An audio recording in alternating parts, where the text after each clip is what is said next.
नरेंद्र मोदी लाए हैं,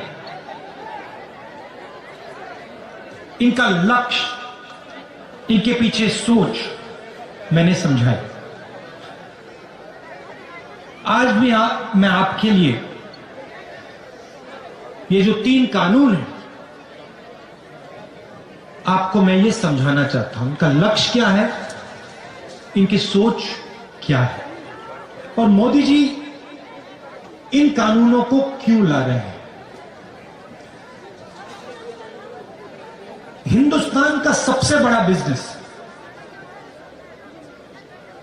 कोई कहता है सेलफोन का बिजनेस है, कोई कहता है हवाई जहाजों का बिजनेस है, कोई कहता है ट्रांसपोर्ट का बिजनेस है, मगर सच्चाई है कि हिंदुस्तान का सबसे बड़ा बिजनेस कृषि का बिजनेस है।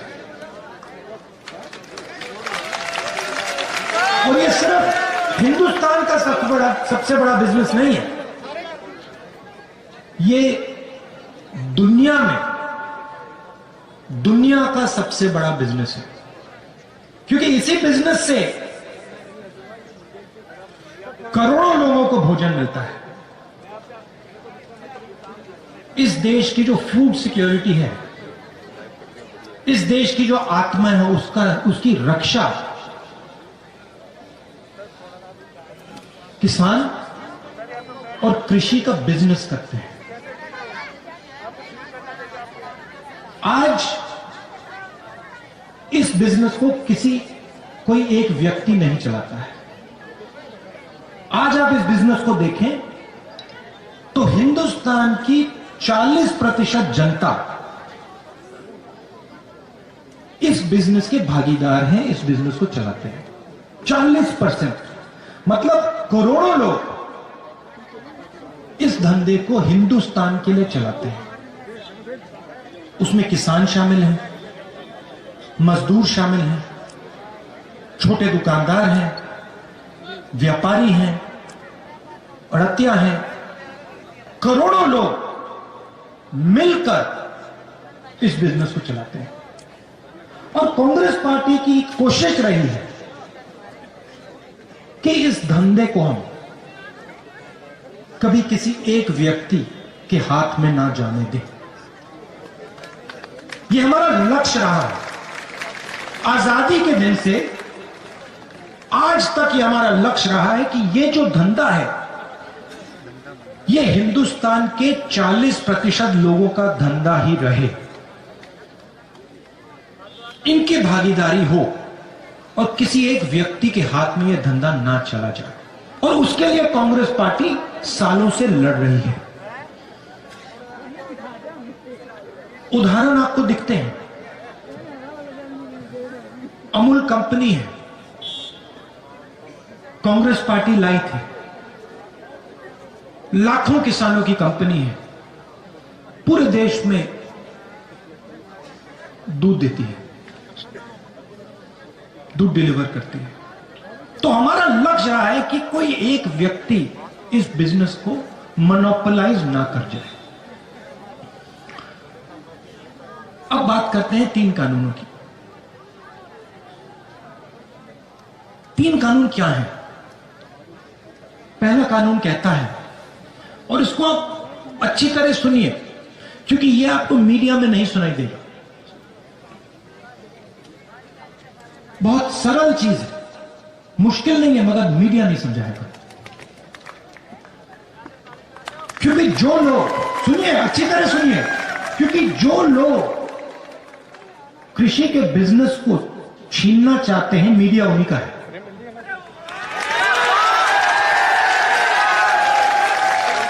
किससे छीनना चाहते हैं?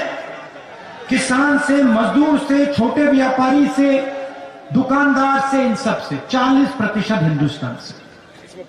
पहला कानून कहता है, कोई भी बड़ा बिजनेस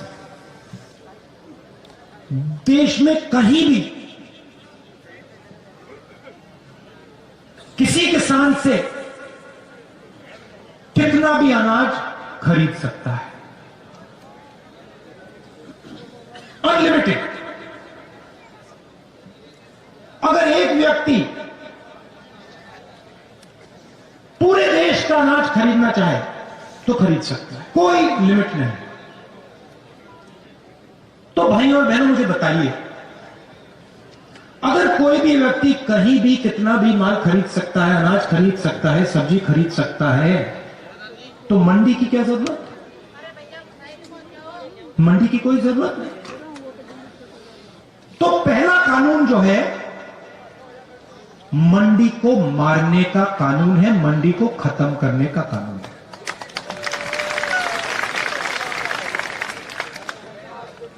दूसरा कानून कहता है कि कोई भी उद्योगपति कितनी भी सब्जी, कितने भी अनाज, कितना भी फल कितनी भी देर के लिए स्टोर कर सकता है, रख सकता है, कोई लिमिट नहीं। अगर एक व्यक्ति के पास कंपनी हो, वो पूरे देश के गन्ने को स्टोरेज में रख सकता है। मतलब यह व्यक्ति जो पूरे देश में स्टोरेज कर सकता है, वो दाम को कंट्रोल कर पाएगा। बात समझिए, आज क्या होता है? आज अनाज मंडी में बिकता है, जमाखोरी कोई नहीं कर सकता, कानून के खिलाफ है। जैसे ये दूसरा कानून लागू होगा, हिंदुस्तान में अनलिमिटेड, बिना लगाम जमाखोरी चालू हो जाएगी। कौन करेंगे?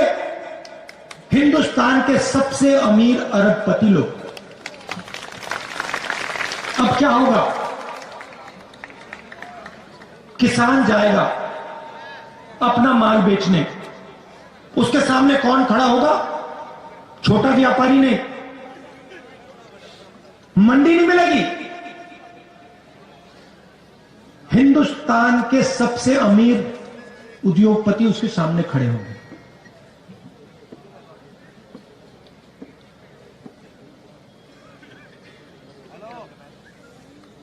तीसरा कानून कहता है कि जब हिंदुस्तान का किसान उस उद्योगपति के सामने जाके खड़ा होगा और अपने अनाज के लिए, अपने फल के लिए, अपने सब्जी के लिए सही दाम मांगेगा, तो वो किसान अदालत में नहीं जा सकता है। पहला कानून मंडी को मारने का, दूसरा कानून एसेंशियल कमोडिटीज एक्ट को खत्म करने का और जमाखोरी चालू करने का, और तीसरा कानून किसान के हाथ से न्याय छीनने का। यह है 3 कानून। लक्ष्य क्या है? लक्ष्य है कि ये जो 40% हिंदुस्तान की जनता का धंधा है, ये सिर्फ 2-3 लोगों के हाथ में चला जाएगा। एक ही कंपनी पूरे देश का अनाज बेचे, एक ही कंपनी पूरे देश की फल और सब्जी बेचे। और मैं आपसे पूछना चाहता हूं, अगर एक ही कंपनी पूरे देश का अनाज बेचेगी, पूरे देश की सब्जी, पूरे देश का फल बेचेगी, तो जो आज फल और सब्जी बेचते हैं, जो सड़कों पे मूंगफली बेचते हैं, जो चना बेचते हैं, जो फल सब्जी अनाज बेचते हैं, उनका क्या होगा? जो आज छोटे व्यापारी, उनका क्या होगा? भाइयों और बहनों, ये सब लोग बेरोजगार हो जाएंगे। तो एक बात समझिए, ये किसानों पर आक्रमण नहीं, यह हिंदुस्तान के 40% जनता पर आक्रमण है। बात सिर्फ यह है कि किसान सबसे जागरूक है, किसान को बात पहले समझ आ गई और किसान सबसे आगे खड़ा है। अंधेरे में किसान ने टॉर्च मार रखी क्योंकि किसान को भविष्य दिख रहा है। अगर ये 3 कानून लागू हो गए, किसान तो गया, उसकी जमीन गई, मगर छोटा दुकानदार भी गया, व्यापारी भी गया, मजदूर भी गया। हिंदुस्तान के 40% लोग बेरोजगार हो जाएंगे। अब मैं आपसे एक सवाल पूछना चाहता हूं। नरेंद्र मोदी जी कहते हैं मैंने ये किसानों के लिए किया। अगर नरेंद्र मोदी जी ने किसानों के लिए किया तो पूरे देश में किसान दुखी क्यों? दिल्ली के बॉर्डर पे लाखों किसान क्यों खड़े? 200 किसान शहीद क्यों हुए?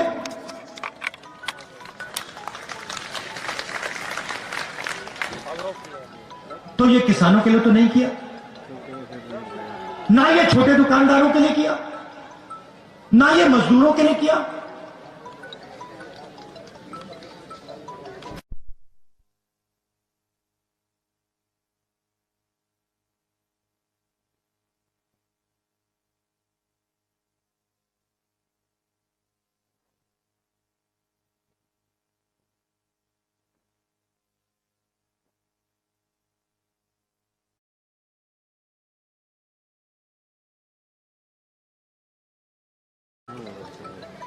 इन 4 लोगों के लिए हो रहा है।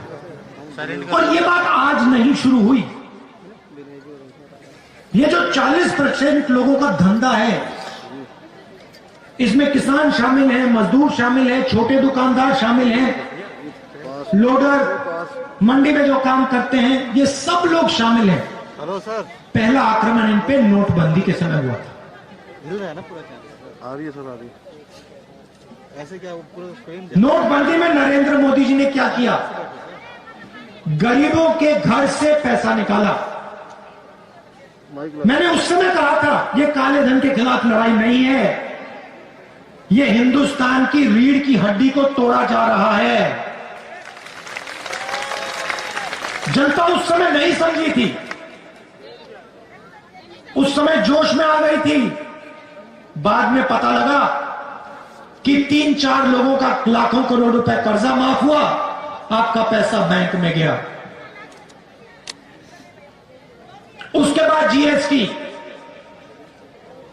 फिर से उसी कड़ी पे आक्रमण। छोटे बिजनेस, मिडिल साइज बिजनेस, सबको खत्म कर दिया।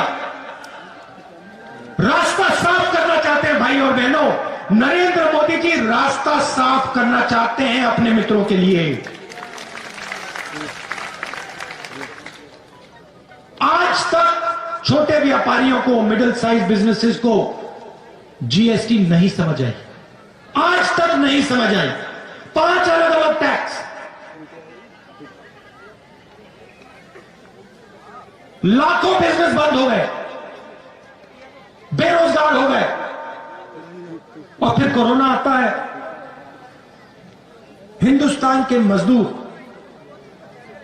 घर की ओर जाते हैं। नरेंद्र मोदी ने बिना कोई इशारे लॉकडाउन कर दिया। हिंदुस्तान के मजदूर घर जाते हैं, हाथ जोड़ के वो प्रधानमंत्री से बस का टिकट मांगते हैं, रेल का टिकट मांगते हैं। प्रधानमंत्री कहते हैं नहीं, मैं तो नहीं देने वाला। भूखे मर गए। और फिर उसी समय 1,50,000 करोड़ रुपए हिंदुस्तान के सबसे अमीर लोगों का कर्जा माफ करती है। पहला कदम नोटबंदी, दूसरा कदम जीएसटी, तीसरा कदम कोरोना और अब चौथा कदम 3 नए कानून। लक्ष्य हिंदुस्तान के 40% लोगों का जो धंधा है उनसे छीनना। और होगा क्या, और वो आपको दिख रहा है। इस देश में रोजगार कौन देता है? इस देश में रोजगार हिंदुस्तान के सबसे बड़े उद्योगपति, 2-3 उद्योगपति नहीं देते हैं। इस देश में रोजगार किसान देता है। इस देश में रोजगार छोटा व्यापारी देता है। इस देश में रोजगार स्मॉल और मीडियम बिजनेस देते हैं। उनको आपने जान से मार दिया, खत्म कर दिया, और आज पूरा देश देख रहा है। आने नहीं देंगे मतलब। बेरोजगारी फैलती जा रही है, फैलती जा रही है। और नरेंद्र मोदी हर रोज कोई ना कोई नया बहाना बनाते हैं। Make in India, skill India, पता नहीं क्या क्या क्या क्या बोलते रहते हैं। आपने पार्लियामेंट में उनका चेहरा देखा होगा। कहते हैं हम किसानों से बात करना चाहते हैं। बात किस बात की? क्या बात करना चाहते हैं आप? इस कानून को आप खत्म कीजिए, रद्द कीजिए। किसान आपसे बात करने को तैयार है। आप पहले जो उसका है उससे छीन रहे हो, उसकी जमीन छीन रहे हो, उसका भविष्य छीन रहे हो, और फिर उसे कह रहे हो बात करेंगे। बात किस बात की? कोई बात करने की जरूरत नहीं है। पहले आप कानून वापस लीजिए, फिर जितनी बात आपने किसानों से करनी है, मजदूरों से करनी है, आप करिए। तो मैं यहां इसलिए आया हूं, मैं ये बताने आया हूं कि ये सिर्फ किसान का मुद्दा नहीं है, ये गरीबों का मुद्दा है। ये जो सिस्टम है, कृषि का सिस्टम, मंडी, एमएसपी, एसेंशियल कमोडिटीज एक्ट, ये सब, ये सिस्टम आपकी रक्षा करता है।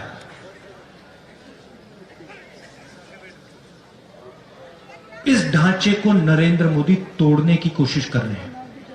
और मैं आपको यहां आश्वासन देने आया हूं कि कांग्रेस पार्टी किसानों के साथ, मजदूरों के साथ, गरीबों के साथ खड़े होकर ये कानून को आगे हम बढ़ने नहीं देंगे। इन कानून को हम रद्द करके ही दिखाएंगे।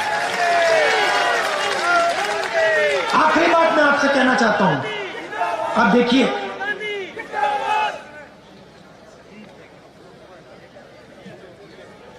चाइना हिंदुस्तान की जमीन के अंदर आया। हजारों किलोमीटर जमीन चीन की सेना ने हिंदुस्तान से छीनी। हमारे जवानों को शहीद किया। और कल लोकसभा में, राज्यसभा में डिफेंस मिनिस्टर आते हैं